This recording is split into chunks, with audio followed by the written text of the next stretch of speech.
Bonsoir, tutoriel pour déclarer les effets secondaires d'un médicament ou autre. Alors, vous allez sur solidarité-santé.gouv.fr, ministère des Solidarités et de la Santé. Vous allez ensuite sur l'onglet Soins et maladies. Ensuite, sur Signalement santé, il faut aller signaler donc signalement d'effets indésirables. Donc, vous cliquez sur l'onglet du haut, hein. Je vous le remontre. Quand vous êtes sur Soins et maladies, vous avez les lignes qui sont en bleu là, et bien il ne faut pas cliquer sur ce qui est en dessous, il faut cliquer sur la grosse ligne bleue là, signalement-santé.gouv. Ensuite, vous faites défiler votre écran et puis vous avez directement en jaune le je signale. Alors je précise que ce signalement il est pour tout le monde, hein. Professionnel de santé comme patient, il n'y a aucun problème là-dessus. La preuve, on vous le propose, vous êtes un particulier, vous êtes un professionnel de santé, vous êtes un autre professionnel.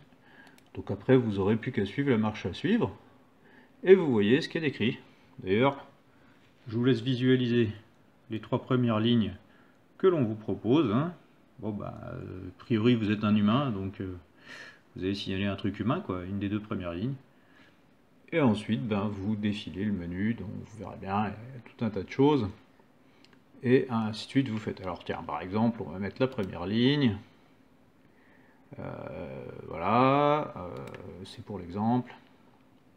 Alors voilà, concerne les médicaments avec ça.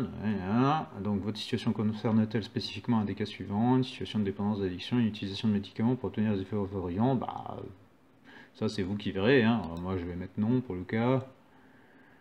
Et puis donc après vous avez tout un tas de tartines, donc vous suivrez. Et si vous voulez, et ben ensuite vous commencez votre dépôt.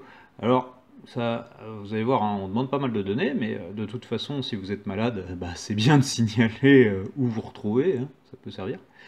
Alors vous remarquez que vous pouvez aussi déclarer pour quelqu'un qui ne présente pas les symptômes. Ah, j'ai une bêtise, par exemple vous avez un aîné qui ne va pas maîtriser Internet, et ben vous pouvez très bien faire pour lui. Donc après ensuite vous avez les informations du patient. On vous demande les antécédents médicaux, si possible les données suivantes, hein, le poids, la taille, grossesse, c'est le Covid ou pas, parce que là j'ai cliqué sur l'onglet vaccin Covid. Et ça marche pour tous les traitements, tous les médicaments. Donc là c'est numéro de lot, numéro de vaccin, c'est quand vous le savez, hein, vous ne savez pas forcément. On vous demande de joindre des documents, si par exemple vous avez prise de sang, vous pouvez faire des photos, ou je sais pas, photos de petite connerie, quelqu'un qui là aurait des éruptions cutanées, vous pouvez aussi.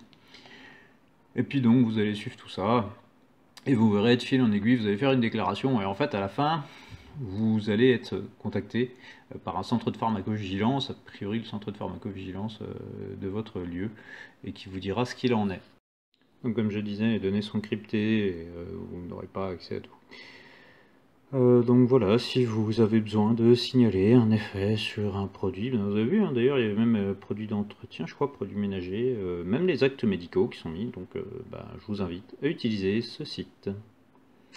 Allez, bonne déclaration, enfin j'espère pour vous que vous n'aurez pas grand chose à déclarer, ça veut dire que vous avez eu des soucis.